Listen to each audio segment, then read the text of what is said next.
So I want you to plan for your birth, but just don't go in with 1,000 pages and all these crazy ideas. The plan is simple. I fly to the moon. I shrink the moon. I grab the moon. I sit on the toilet. What?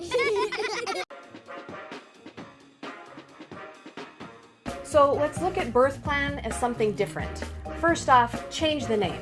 Drop plan out of the whole scenario. Maybe call it birth preference sheet. And when I say preference, when you prefer something, you go with the flow of it.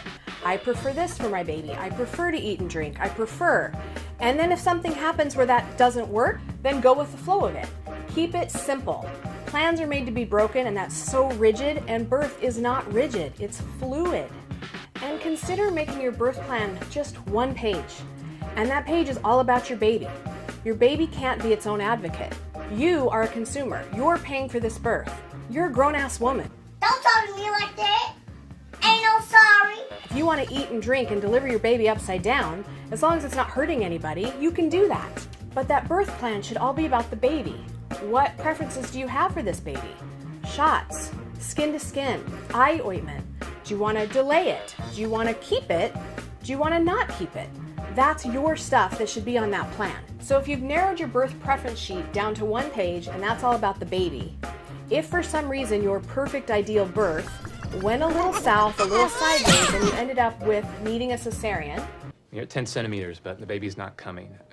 We need to prepare for a C-section.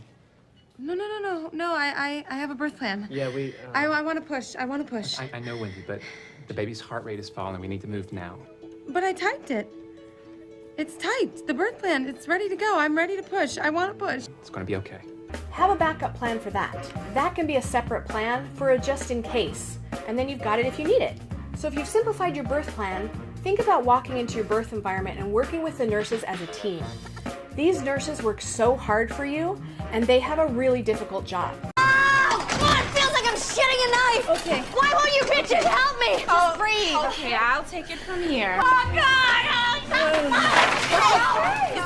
Sorry. Give me some drugs. You don't need drugs. Give me this. I want those drugs. Let it go. You'll never get me, pig. Ah!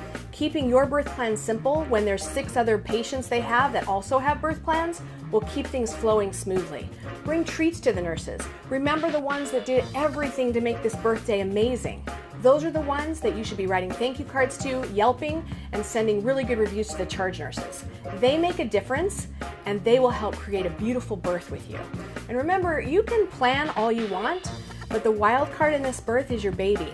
And you've got to be adaptable and go with the flow of whatever they present. So make it a preference, go with the flow, and keep it simple.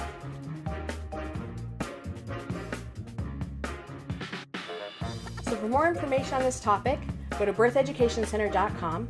If you like this video, like it, share it with a friend, and subscribe to our page.